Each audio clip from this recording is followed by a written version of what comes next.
Selamat siang, saya Paulus TP Nambarita dengan NIM 2401021101. Saya dari Prodi Teknik Mesin di Universitas Muhammadiyah Riau. Saya akan mempresentasikan mekanika kekuatan material dengan judul lingkaran Mohr pada tegangan dan regangan. Tegangan ini terbagi menjadi tiga, yaitu ada tegangan normal yang bekerja tegak lurus terhadap bidang, dan yang kedua tegangan geser bekerja sejajar dengan bidang, dan yang ketiga dalam 2D elemen dapat mengalami Qx, Qy, dan Txy. Tegangan gaya satuan luas yang bekerja pada suatu bidang di material. Ini adalah gambar dari contoh tegangan. Dan yang berikutnya lingkaran Mohr. Lingkaran Mohr terbagi menjadi ada 6 bagian, yaitu lingkaran Mohr gambar dari tegangan yang terdapat pada suatu titik. Yang kedua, sumbu horizontal sama dengan tegangan normal. Yang ketiga, sumbungan vertikal yang disebut dengan tegangan geser.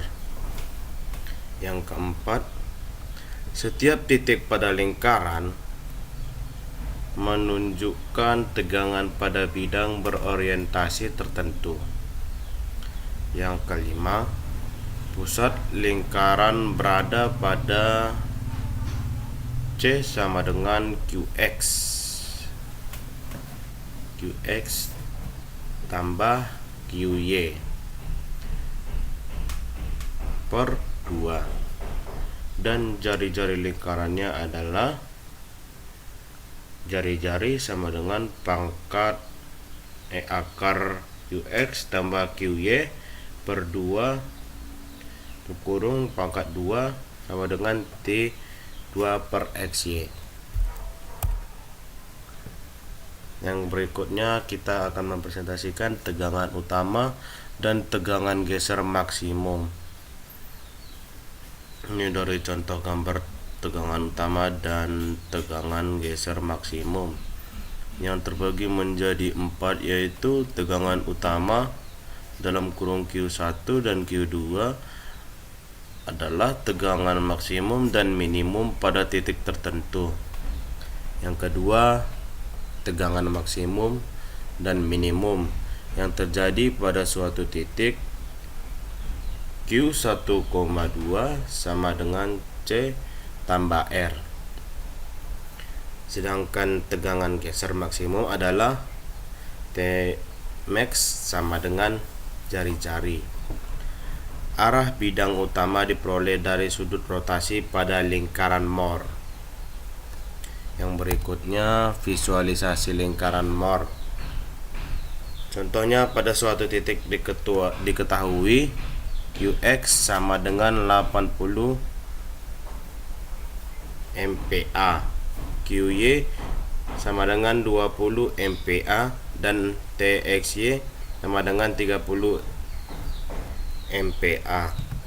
Maka pusat lingkaran adalah yang diketahui Qx sama dengan 80 MPa, Qy sama dengan 20 MPa, dan Txy sama dengan 30 MPa. Dan ini adalah perhitungannya. Di sini menentukan pusat dan jari-jari. Seperti ini contohnya, pusat dalam kurung C sama dengan 80 tambah 20 per 2 sama dengan 50. Jari-jarinya sama dengan akar 80 tambah 20 per 2 pangkat 2 tambah T per 2 Xy.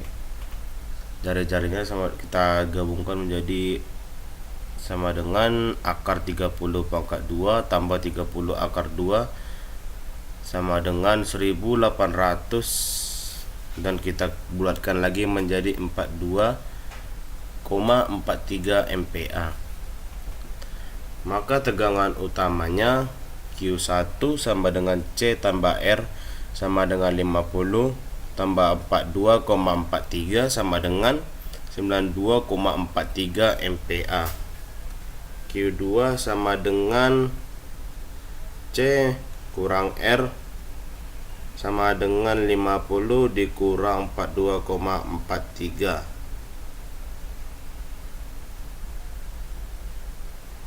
sama dengan 7,57 MPa. Yang nomor 3-nya kita di sudut bidang utama. Seperti inilah contohnya, yang artinya bidang utama miring 22,5 derajat terhadap bidang X. Yang nomor 4, visualisasi Mohr circle, lingkaran Mohrnya. Pertama, pusat titiknya dalam kurung 50,0 yang jari-jarinya 42,43, titik A nya tegangan bidang X sama dengan 80 min kurang 30.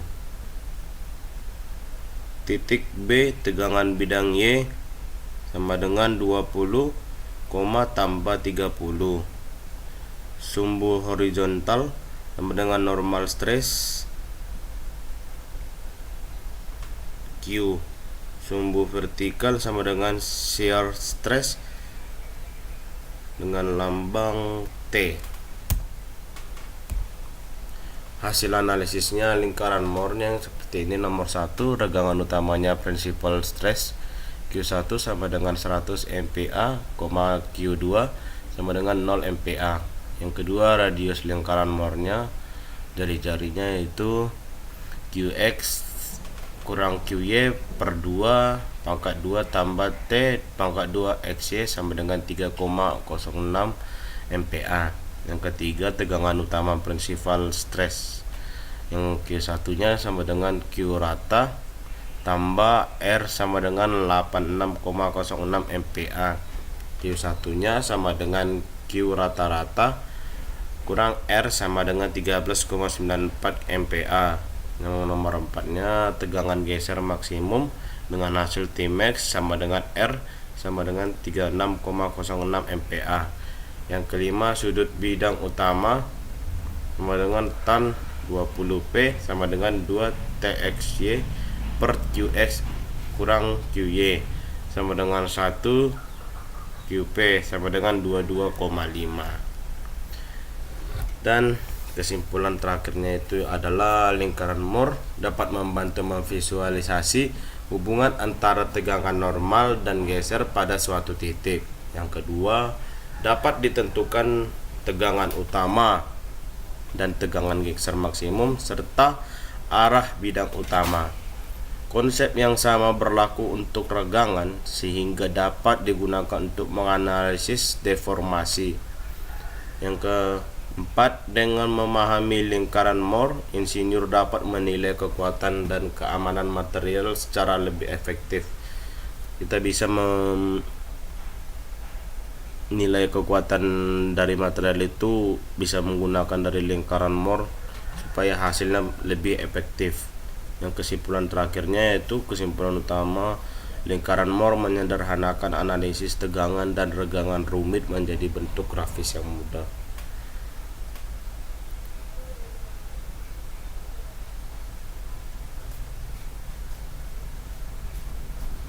Sekian dari hasil presentasi saya hari ini. Sedikit kurangnya saya dalam berbahasa, mohon maaf. Terima kasih.